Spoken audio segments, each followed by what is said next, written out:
Hello दोस्तों। आज से हम एक रिवीजन क्लास स्टार्ट कर रहे हैं टेक्निकल कोर्स के लिए। ठीक है, जो आपके स्टेट पीएससी एई हैं, ठीक है, इनके जो आए हुए क्वेश्चंस हैं उनको हम सॉल्व करेंगे। ठीक है, जैसे आपका यूपी पीएससी एई है, एचपी पीएससी एई है, और भी जितने स्टेट पीएससी होते हैं उन सबको शुरू करेंगे। तो आज हम शुरू कर रहे हैं इंजीनियरिंग मैकेनिक्स से। ठीक है, इंजीनियरिंग मैकेनिक्स खत्म करने के बाद हम स्ट्रेंथ ऑफ मटेरियल के क्वेश्चन लेंगे। ठीक है, चलिए शुरू करते हैं। पहला क्वेश्चन है आपका, to forces P and Q are acting at an angle alpha. ठीक है, the resultant force R at an angle of theta with force P. Then the value of theta. Theta की वैल्यू पूछी है। तो question क्या कह रहा है?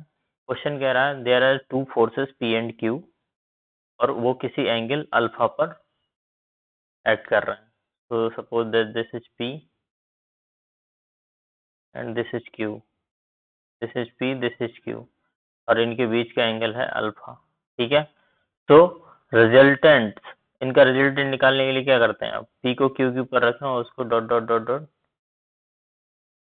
तरीके से बढ़ा दीजिए, और ये आप इसको पैरेललोग्राम वाला जो था उसको ज्वाइन कर दीजिए इस तरीके से। ठीक है, so this is your resultant R। तो रिजल्टेंट और P के बीच का एंगल हमको दे रहा है क्या? थीटा। तो बेसिकली हमसे थीटा की वैल्यू ही पूछी है। We should find out theta. Clear? तो अगर देखें,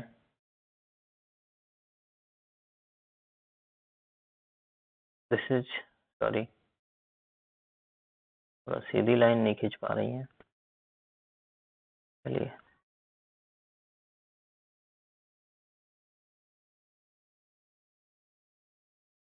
this is P and this is Q।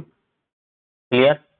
तो इनका हमको रिजल्टेंट बनाना है, तो क्या करेंगे, इसको इसके ऊपर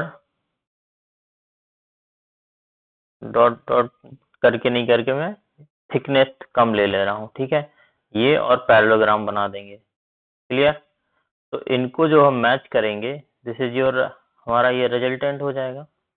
तो अगर देखेंगे तो this is your P, okay, this is P and this is Q, और ये आपका हो गया रिजल्टेंट R। और P और Q के बीच का एंगल जो है हमको दिया हुआ अल्फा, और रिजल्टेंट और P के बीच का एंगल थीटा दिया हुआ। क्लियर? ये आपका रिजल्टेंट हो गया। तो हमसे पूछा है what is the theta, theta की वैल्यू पूछी है। तो थीटा निकालने के लिए क्या करते हैं, आइदर आपको याद हो, नहीं याद है तो 1 मिनट का काम है, तुरंत निकाल लीजिए। ठीक है, अगर आपको नहीं याद है तो आप क्या करिए, यहाँ से, आपको अगर नहीं याद है तो यहाँ से एक परपेंडिकुलर ड्रॉप कर दीजिए, और जो रिजल्टेंट है आपका उससे। ठीक, और इसको इससे मिला दीजिए। क्लियर? यहाँ से परपेंडिकुलर ड्रॉ कर दिया और पी को आगे करके उसको एक्सटेंड कर दिया। तो अगर ये जो लाइन है आपकी, इसकी वैल्यू अगर आप देखें, ठीक है, तो इसकी वैल्यू क्या हो जाएगी, देखिए, दिस इज Q, तो ये भी क्या होगा Q, और ये एंगल कितना होगा, दिस एंगल, दिस एंगल। ठीक है, ये और इसके बीच का एंगल क्या होगा, जो P और Q के बीच का एंगल है, तो दिस इज अल्फा। तो और ये Q, तो ये क्या हो जाएगा, छोटा सा जो ब्लू कलर का है ये हो जाएगा Q, ठीक है, कॉस अल्फा, और ये परपेंडिकुलर क्या हो जाएगा, Q साइन अल्फा। तो अगर आपको टेन थीटा यहाँ से लिखना हो तो टेन थीटा इक्वल टू क्या हो जाएगा, लंब परपेंडिकुलर, तो क्या आ जाएगा, Q sine alpha divided by ये पूरा, यही इस वाले ट्रायंगल की बात कर रहे थे हम। ठीक है, तो ये हो जाएगा परपेंडिकुलर क्यू साइन अल्फा, और ये हो जाएगा क्या, P plus Q cos alpha. तो हो जाएगा P plus Q cos alpha. ठीक है, तो अगर थीटा लिखना हो यहाँ से तो क्या हो जाएगा, tan inverse Q sine alpha divided by P plus cos alpha, P plus Q cos alpha. ये हो जाएगा आपका आंसर। ठीक है, तो ये सीधे सीधे रिजल्टेंट का होता है फॉर्मूला, बट नहीं याद है तो आप तुरंत एक पैरेललोग्राम बनाइए, यहाँ से परपेंडिकुलर डालिए, तो tan थीटा हो जाएगा दिस परपेंडिकुलर अपॉन ये बेस। ठीक है, ये बेस है P plus Q cos alpha, तो ये आपका आंसर हो जाएगा। तो इसमें से आप देखिए कौन सा सही आंसर है, मिला लीजिए। तो Q sine alpha plus P plus Q sine alpha, ये गड़बड़ है, क्या हो जाएगा Q sine alpha P plus Q cos alpha, B option आपका सही हो जाएगा। क्लियर। अब नेक्स्ट क्वेश्चन है a rigid body will be in equilibrium under the action of two forces only when. एक कोई रिजिड बॉडी है आपकी, ठीक है, बोले कि ये इक्विलिब्रियम में होगा कब, कुछ ऑप्शन दिए हुए हैं। ठीक है, क्या forces have same magnitude same line of action and same sense. तो दो फोर्सेस जो भी हैं, मान लीजिए एक ये फोर्स हो गया और एक ये हो गया, तो बोल रहा है कि सेम लाइन ऑफ एक्शन, तो इनकी देखिए लाइन ऑफ एक्शन सेम है ना। ठीक है, सेम सेंस, तो ये सब इसी डायरेक्शन में लगा रहे हैं, सेम सेम सेंस है, तो क्या इक्विलिब्रियम में है, नहीं है। यहाँ रिजल्टेंट क्या हो जाएगा, इसके 2 टाइम्स हो जाएगा, जो भी ये फोर्स है, मान लीजिए P है तो 2P, तो ये इक्विलिब्रियम में नहीं है, तो ये नहीं है। सेम सेंस हो गया तो इक्विलिब्रियम में नहीं, अगर सेम मैग्नीट्यूड है और लाइन ऑफ एक्शन सेम है और सेम सेंस है तो वो मैग्नीट्यूड नहीं होगा, इक्विलिब्रियम में नहीं होगा, क्योंकि उनके मैग्नीट्यूड आपस में एडअप हो जाएंगे। ठीक है, forces have same magnitude and same line of action, तो इसमें हम कह नहीं सकते forces same magnitude same line of action में उनका सेंस अपोजिट भी हो सकता है और सेम भी हो सकता है। सेम सेंस होगा तो नहीं होगा, अपोजिट सेंस होगा तो हो जाएगा, तो ये भी सही नहीं है। Forces have same magnitude same line of action and opposite sense, ये आपका सही हो जाएगा। देखिए लाइन ऑफ एक्शन क्या होता है, ये फोर्स है, इसके अलोंग पूरी ये कहलाती है लाइन ऑफ एक्शन, तो दो फोर्स चाहिए उसको सेम मैग्नीट्यूड के और अपोजिट सेंस के, अगर ये इस डायरेक्शन में लग रहा तो इस डायरेक्शन में लगा और सेम मैग्नीट्यूड का हो तो इनका रिजल्टेंट क्या हो जाएगा, 0। तो ऐसी रिजिड बॉडी आपकी क्या होगी, इक्विलिब्रियम में होगी, इसका ऑप्शन सी सही हो जाएगा। Next, the resultant of two force A and B is perpendicular to A. ठीक है, दो फोर्स हैं आपके ए एंड बी, क्लियर। तो ड्रॉ कर लेते हैं पहले ए एंड बी को। टू फोर्सेस है, मान लीजिए आपका ए, क्लियर, और ये आपका मान लीजिए बी। ठीक, तो इनका रिजल्टेंट बोल रहा है कि परपेंडिकुलर टू ए है। ठीक, तो दिस इज मान लीजिए आपका रिजल्टेंट। ठीक है, ये परपेंडिकुलर लग रहा है, sorry,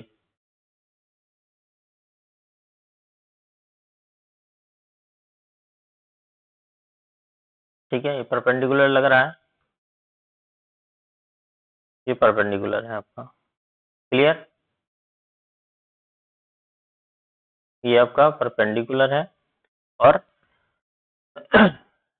the angle between the forces A and B will be, हमको ये एंगल पूछा गया है जो अल्फा होता है जनरली, यहाँ थीटा से निरूपित किया गया तो हम भी थीटा ले लेते हैं।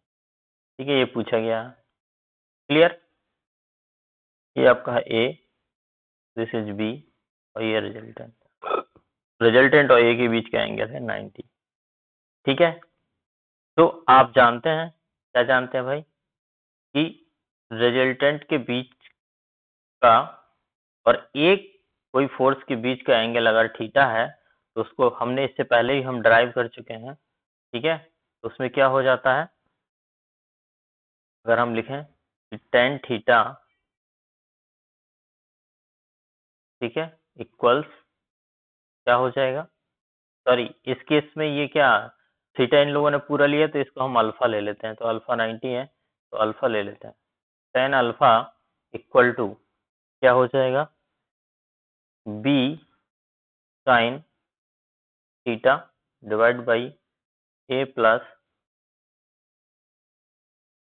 B cos theta. Clear? Theta क्या है? रिजल्ट थीटा है आपका पूरा। क्लियर? जो फोर्स है ए और बी के बीच का एंगल थीटा है, और रिजल्टेंट और ए के बीच का एंगल अल्फा है जो कि 90 है। तो 90 इधर रखेंगे तो क्या हो जाएगा, 1/0 equal to this B sine theta divide by A plus B cos theta. तो इसको मल्टीप्लाई करेंगे तो क्या आ जाएगा, दिस बिकम 0, तो ये आ जाएगा A plus B cos theta equal to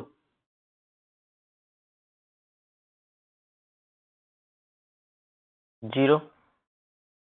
clear? ठीक है, ये दिस इक्वल टू ये क्या हो जाएगा, 0। ठीक, तो यहाँ से क्या आ जाएगा, cos theta equals to minus A by B. Clear?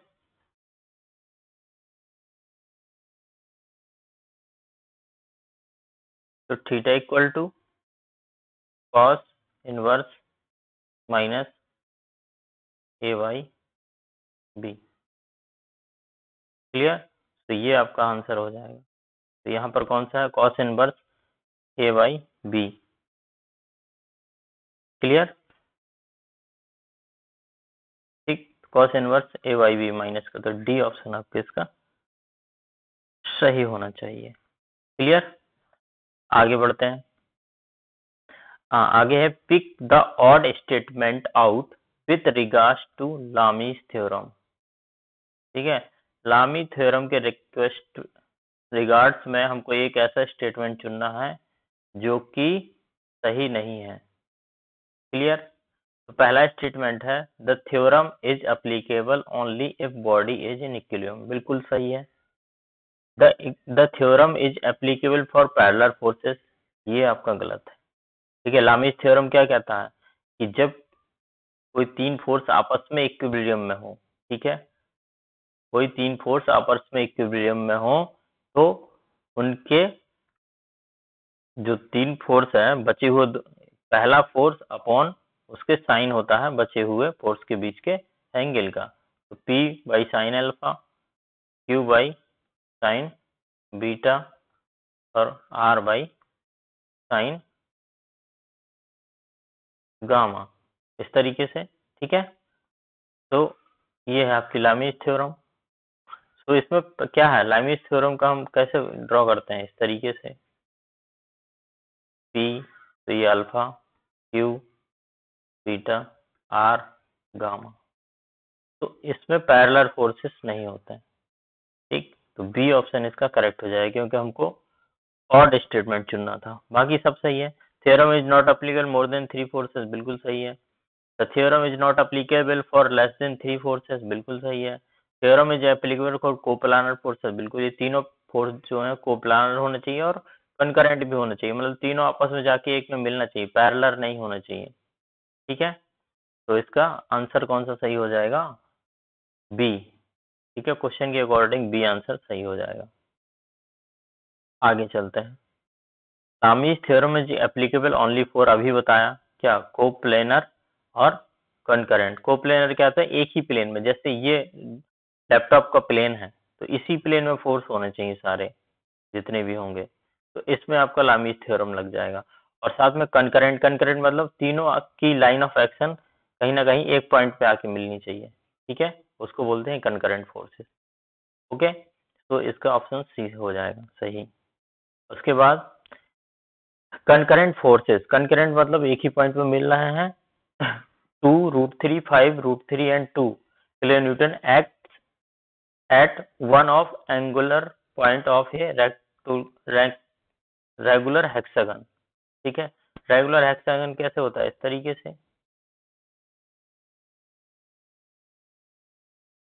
ठीक है, थोड़ा सही नहीं बना। ठीक है, रेगुलर हेक्सागन मतलब 6 जिसकी भुजाएं बराबर होती हैं। ठीक है, towards the remaining 5 angular point, एक पॉइंट पे बोल रहा है कि ये फोर्सेस लग रहे हैं। ठीक है, एक पॉइंट पे फोर्सेस लग रहे हैं और टुवर्ड्स सारे एंगुलर पॉइंट, एक ही एंगुलर पॉइंट, एक ये है, एक ये है, एक ये है, एक है, तो एक फोर्स लग रहा है इधर, ठीक, तो मान लीजिए 2 का, फिर अगला लग रहा है इस पॉइंट तक, तो √3, फिर अगला लग रहा है 5 का, तो 5, अगला लग रहा है आपका फिर √3, और अगला लग रहा है 2, इस तरीके से, ठीक है, ये लग रहा है। तो determine the magnitude and direction of the resultant forces, इनके रिजल्टेंट और मैग्नीट्यूड बताना है, डायरेक्शन बताना है, ठीक है।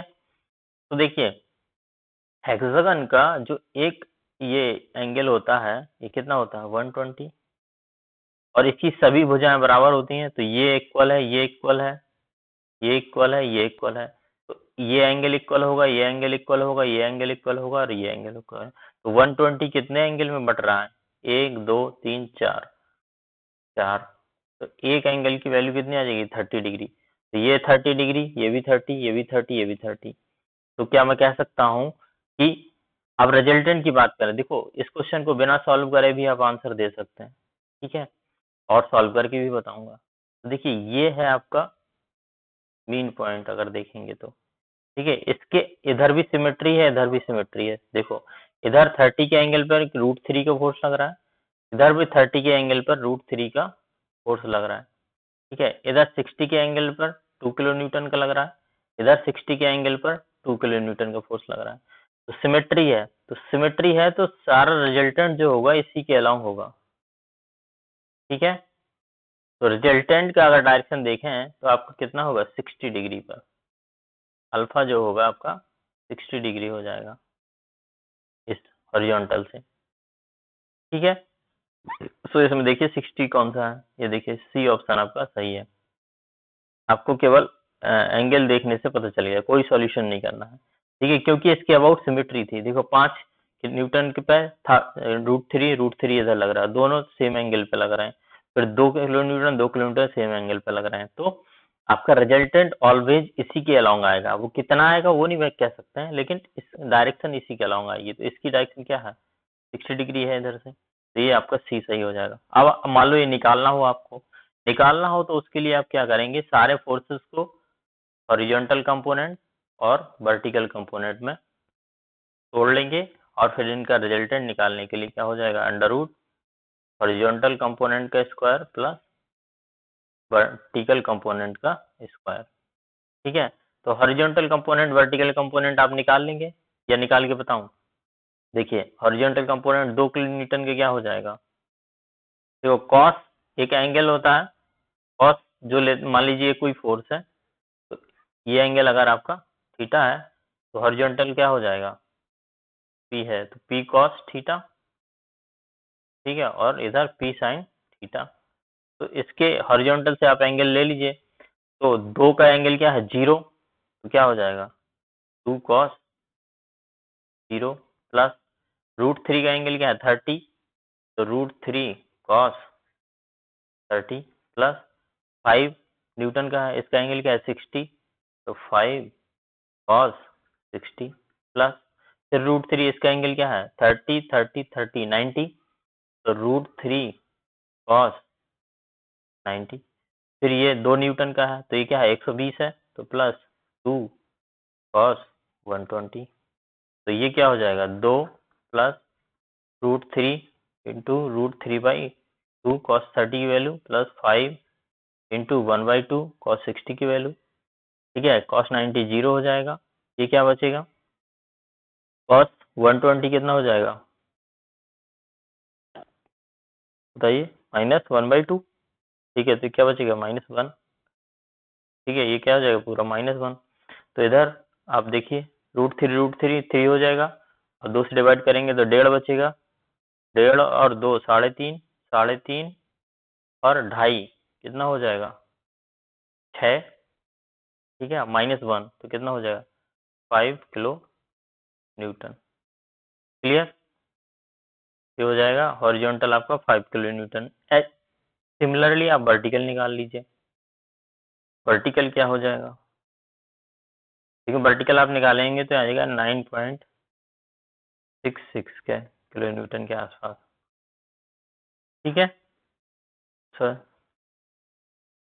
सॉरी 8.66 किलो न्यूटन के आसपास आएगा ये। क्लियर? तो आप इसका रिजल्टेंट निकालेंगे तो आपका आएगा 9.99 किलो न्यूटन के आसपास, which is equal to 10 kilo newton. But इसको सॉल्व करने की जरूरत थी नहीं अगर इस प्रकार से पूछा जाता, क्योंकि आप इसको सिमेट्री से इसके रिजल्टेंट की डायरेक्शन बड़े आराम से निकाल सकते थे, तो आपका सी ऑप्शन सही हो जाता। क्लियर? ठीक, अब आगे बढ़ते हैं। आगे है आपका ए particle in equilibrium can not have, कोई एक पार्टिकल बोल रहा है इक्विलिब्रियम में है तो क्या नहीं रख सकता है? Linear motion with constant speed, बिल्कुल हो सकती है। लीनियर मोशन जा सकता है विद कांस्टेंट स्पीड, तो एक्सेलरेशन क्या हो जाएगा? जीरो। तो यही है, सेकेंड लॉ में अगर हम देखेंगे तो वहाँ पर नेट एक्सेलरेशन क्या होता है अगर वो इक्विलिब्रियम है? तो जीरो। वेलोसिटी कांस्टेंट रह सकती है, कांस्टेंट वेलोसिटी बिल्कुल हो सकती है। जीरो एक्सेलरेशन बिल्कुल हो सकता है, ठीक है। जीरो वेलोसिटी बिल्कुल, मतलब ये चल भी न रहा हो, ठीक है, तब भी कोई बात नहीं, ये भी जीरो हो सकती है। Clear? Curvilinear motion with constant speed, ठीक है, स्पीड तो कांस्टेंट है लेकिन कर्वीलिनियर इस तरीके से मोशन नहीं हो सकता, क्योंकि इसका मोशन होगा तो यहाँ सेंटर की तरफ एक एक्सेलरेशन आता है, ठीक है, जबकि हमारे क्या है इक्विलिब्रियम में क्या होता है, नेट फोर्स जो है जीरो होता है। तो नेट फोर्स जब जीरो होगा तो कोई वहाँ एक्सेलरेशन भी क्या होना चाहिए?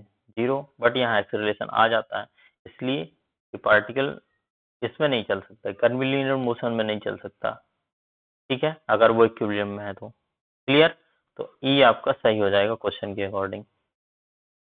उसके बाद if two of three concurrent forces in equilibrium have equal magnitude P, इसने बोला कि तीन कंकरेंट फोर्स हैं जिसमें दो का मैग्नीट्यूड पी है, ठीक है, एक मान लीजिए आर। क्लियर? तीन फोर्सेस हैं पी क्यू आर, जिसमें इन दोनों का मैग्नीट्यूड सेम है, which is equal to P. Clear? And angle alpha, और इनके बीच का जो एंगल बन रहा है वो अल्फा बन रहा है इन दोनों के, ठीक है। तो the magnitude of third force है, तीसरे फोर्स का मैग्नीट्यूड हमसे पूछा गया है। क्लियरली? क्लियर है? ओके।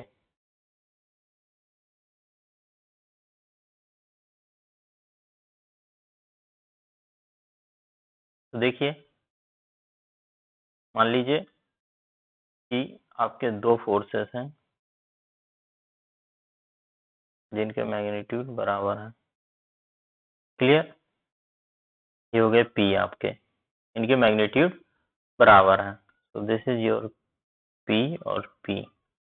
और तीसरा अभी एक फोर्सेस है जो कि कहीं लग रहा है, तो इक्विलिब्रियम में होने के लिए इधर ही कहीं लग रहा हो, क्योंकि इनका रिजल्टेंट निकालेंगे तो इधर आएगा। इनका अगर हम रिजल्टेंट निकालते हैं दोनों का तो कहीं इस डायरेक्शन में लाई करेगा, तो इनका जो तीसरा फोर्स होगा आर वो यहाँ होना चाहिए, तभी तो ये पी और ये आर उसमें होंगे, ये पी और पी का रिजल्टेंट है, ठीक है, आर डैश मान लीजिए, तो तभी तो ये तीनों इक्विलिब्रियम में आ पाएंगे, ठीक है। तो हमको इसका मैग्नीट्यूड निकालना है, तो इसका मैग्नीट्यूड अगर ये इक्विलिब्रियम में है तो आर का मैग्नीट्यूड आर डैश के बराबर होना चाहिए। क्लियर? तो आप आर डैश निकाल लीजिए, इनके बीच का एंगल क्या है? अल्फा। तो आर डैश आप जानते हैं, आर डैश इक्वल टू क्या हो जाएगा? P square plus two P square cos alpha.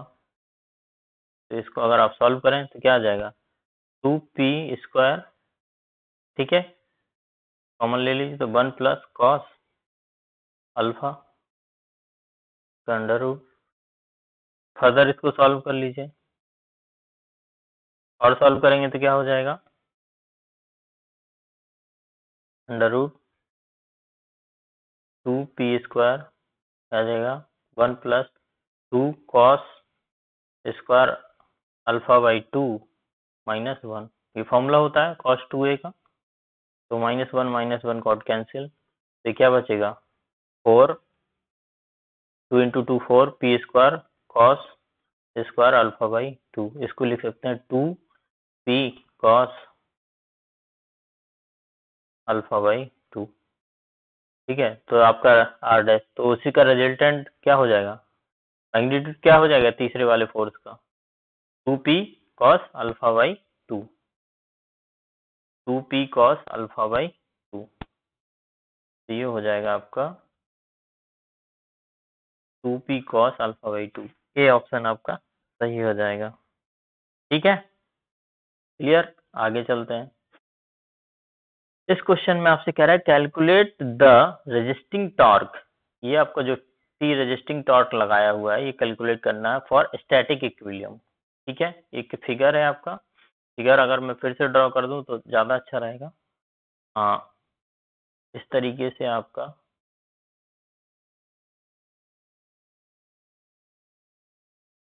ठीक है, लाइन डायग्राम ड्रॉ करते हैं। एक कोई लिंक है, इस पे ये फोर्स लग रहा है F20 न्यूटन का, और इसकी आपको डिस्टेंस दी हुई है, यहाँ से लिंक की लेंथ दी हुई है 30 सेंटीमीटर।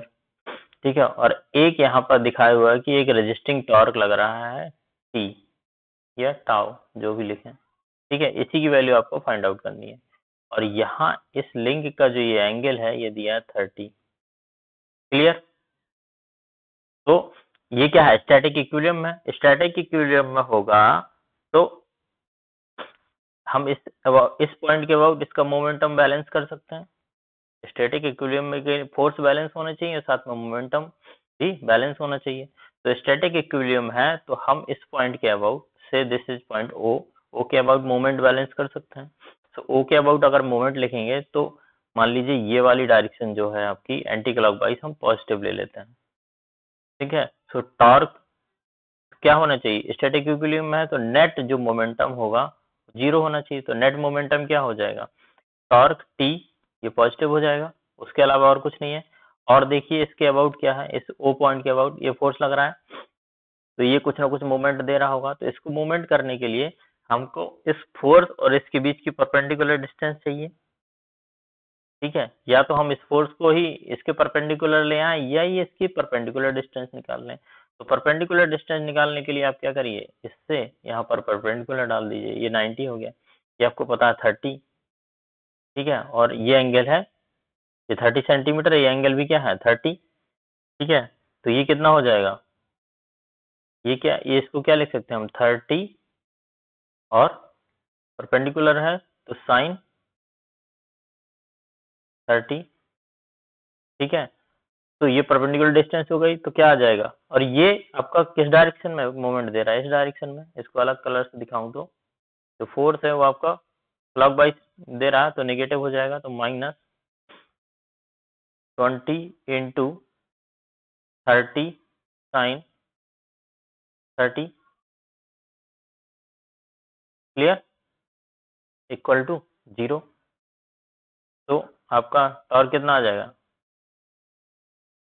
600 इंटू साइन 30 1/2 क्या हो जाएगा 300, और इसकी क्या है डिस्टेंस सेंटीमीटर में थी, फोर्स न्यूटन में था, तो क्या आ जाएगा न्यूटन सेंटीमीटर, तो क्या आ जाएगा 300 न्यूटन सेंटीमीटर। तो इसका जो रेजिस्टिंग टॉर्क होगा होगा 300 न्यूटन सेंटीमीटर। समझ गए ना। ठीक है, इस फोर्स से परपेंडिकुलर टॉर्क क्या होता है, किसी पॉइंट के अबाउट उस फोर्स, उस पॉइंट से उस फोर्स की लाइन ऑफ एक्शन के बीच की परपेंडिकुलर डिस्टेंस और इनटू दैट फोर्स है 20, उसकी परपेंडिकुलर की डिस्टेंस ये है आपकी, ये वाली।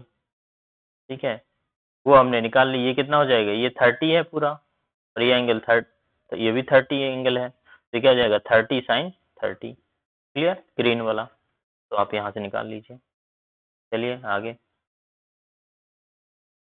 दिस इज लास्ट क्वेश्चन है, ये भी लामी थ्योरम पर बेस्ड है, और सीधी सीधी लामी थ्योरम ही पूछी है।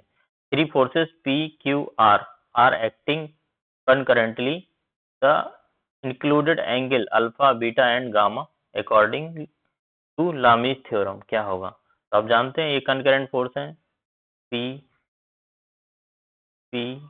Q R, तो इसका इंक्लूडेड एंगल अल्फा, बीटा और गामा, तो ये क्या होता है P by sine alpha, Q by sine beta और आर बाई साइन गामा।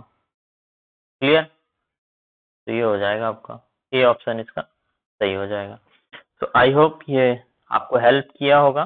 कोई डाउट है तो आप कमेंट बॉक्स में जरूर कमेंट करें, और ये सीरीज अगर कंटिन्यू करना हो तो उसके लिए बताएं, और कैसी लगी ये भी जरूर बताएं। Thank you for watching us.